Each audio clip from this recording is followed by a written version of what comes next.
연말이 될수록 IPO 시장 늘어나고 있습니다. IPO 기업 개수는요. 그런데 분위기는 좀 다르다고 해서 취재 기자와 함께 어떤 분위기인지 자세한 이야기 한번 나눠보도록 하겠습니다. 현재 증권부의 최종근 기자 나와 있습니다. 어서 오십시오. 네, 안녕하세요. 네, 안녕하세요. 네.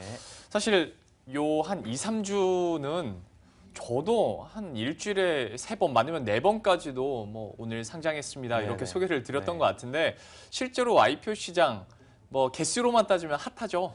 그렇습니다. 일단 기업 공개 특히 연말이 되면서 이제 IPO 나서는 기업들이 늘어나고 있습니다. 이제 스펙을 합치면 올해 이제 주식시장에 통틀어서 한 130개가 상장을 했고요. 예. 이미 이제 상장 예심 청구서를 제출했거나 심사가 이제 승인된 기업만 60곳이 넘습니다. 예. 일단 IPO를 준비하는 기업들도 기업 설명에 좀 적극적인 모습인데요. 몇 가지 기업만 좀 말씀을 드리면 일단 내달 메가스터디로 많이 알고 계신데 자회사인 메가MD가 코스닥 시장에 상장할 예정입니다. 로스쿨이나 의학전문대학원의 이제 입시 컨텐츠를 제공하는 기업이고요. 올해 3분기부터는 또 변호사 시험 시장에 진출을 했다고 하는데요. 임수아 대표이사 이야기 한번 들어보겠습니다. 성인 대상의 취업교육 시장 굉장히 많이 확대되고 있는데요. 그중에 굉장히 크게 자리 잡고 있는 전문대학원 입시 시장에서 저희 메가MD가 주도권을 이미 이제 확보한 상태이고, 어쨌든 이후에 좀 더 적극적으로 증가되고 있는 성인 대상 취업교육 시장에 좀 대응하고자 이번에 기업 공개하게 됐습니다.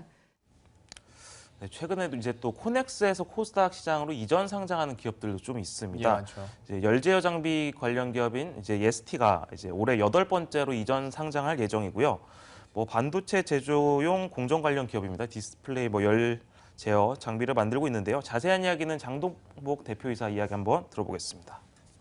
저희 회사는 2000년 법인 설립을 하였습니다. 처음에 시작할 때는 반도체 전열 장비 전문 기업으로 시작을 했고요.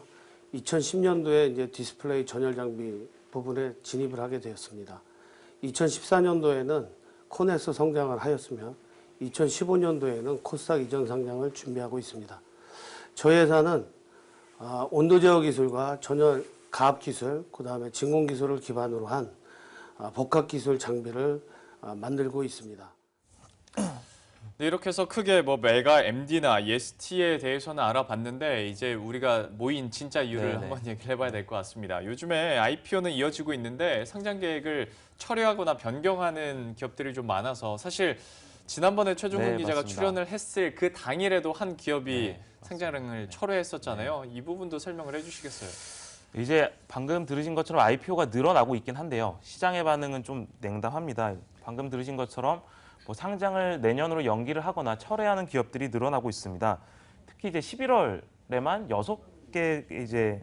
6곳이 이제 상장을 철회했는데요.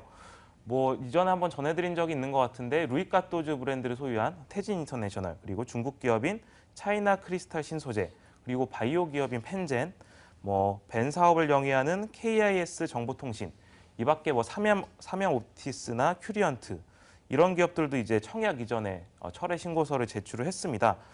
이들은 이제 좀 설명을 들어보면요, 기관 투자자를 대상으로 이제 실시한 수요 예측에서 좀 공모가가 생각보다 안 나왔다, 이런 좀 입장을 내놨는데, 회사 이제 기업들에서 보는 기업 가치 대비 좀 공모가가 생각보다 안 나왔다, 이런 뜻으로 해석을 하면 될 것 같습니다. 예. 또 이제 상장사 제가 이제 또 얘기를 좀 취재를 해보면 바이오 기업들도 좀 상장을 철회하는 경우가 있긴 한데 비바이오 업종의 기업들은 이제 너무 좀 인기 업종에 좀 기관 투자자들이 너무 단기로 대응을 하고 있다, 이런 좀 아쉬움을 토로하기도 했습니다.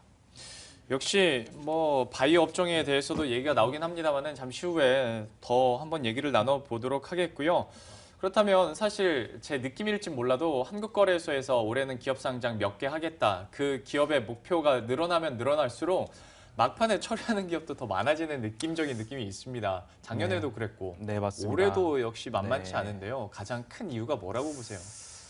일단 연말에 너무 많죠, IPO가. 예.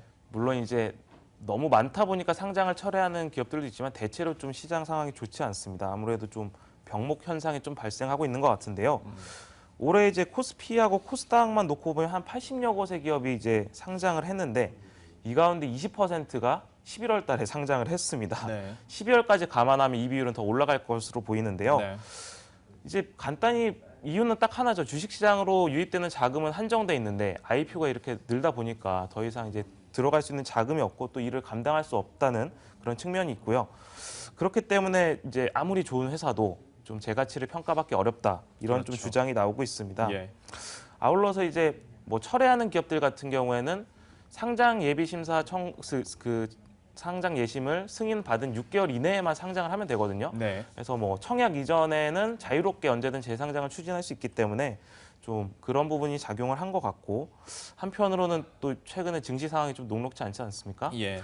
중국 증시 같은 경우도 좀 최근에 다시 뭐 5% 폭락하고 좀 흔들리는 모습 보이고 있고 미국 금리 인상도 이제 다가온 마당에 이제 좀 변동성이 높아지는 것이 아니냐 이런 우려들이 좀 복합적으로 작용을 하면서 IPO 시장에 좀 얼어붙은 것으로 보고 있습니다.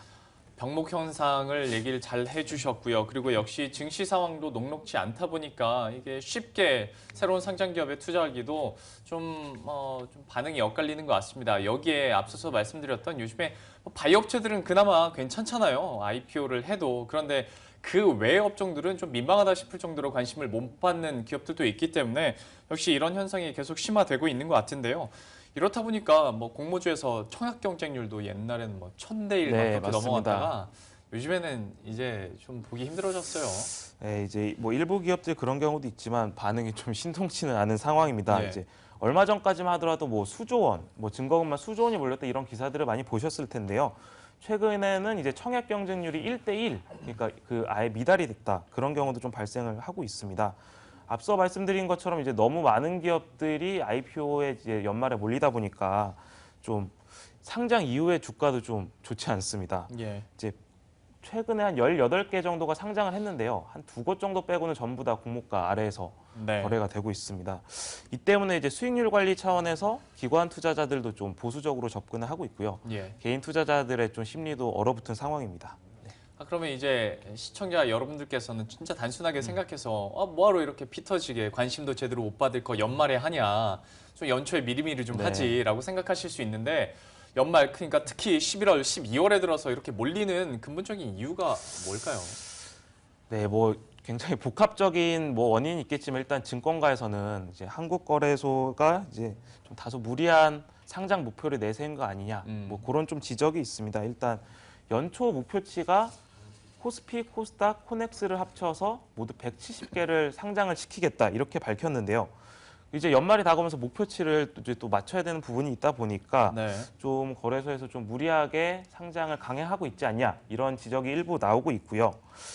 그렇다 보니까 이제 그런 좀 문제점이 있는데 이제 거래소 측 입장을 좀 들어보니 이제 반기 보고서 영향이 좀 있다고 합니다. 이제 보통 반기 보고서가 좋게 나올 것으로 예상이 되면 반기 보고서가 보통 8월 정도에 나오지 않습니까? 예. 그때까지 일단 기다려 본다는 거죠. 그래서 그 반기 실적을 기반으로 이제 상장을 준비하다 보면 이제 보통 상장 예심 통과하고 한 3개월 정도 통상 IPO가 시간이 걸리거든요. 예. 그걸 감안하면 이제 8월에서 한 11월, 12월 이렇게 되는 거고요. 네. 또 주관사인 증권사 입장에서도 연간 목표치가 있지 않겠습니까? 그렇겠죠. 예. 이런 부분들이 좀 복합적으로 작용하다 보니까 연말에 좀 마무리 짓기를 원하는 그런 좀 이유들이 있는 것 같습니다. 이슈엔 현장에서 이 IPO 시장 점검을 해드렸을 때 제 기억으로 딱 상반기가 끝났을 때였습니다. 그런데 그때 한국거래소에서 목표했던 기업 수의 반도 못 채워서 제가 연말이 됐을 때 다 채울 수 있을까요? 라고 한번 여쭤봤었는데 결국 막판에 좀 이런 기업 공개들이 몰리고 있습니다. 연말에 구청에서 보도블럭 갈아엎듯이 한국거래소에서도 어떤 실적치를 채워야 되기 때문에 그리고 증권사에서도 실적을 채워야 하기 때문에 좀 무리하게 많이 나타나는 경향도 없지 않아 있는 것 같고요. 때문에 이런 상장 처리하는 기업들이 많이 나타나고 있다는 점까지 함께 체크를 해드렸습니다. 지금까지 증권부의 최종근 기자와 함께했습니다. 고맙습니다. 네, 감사합니다.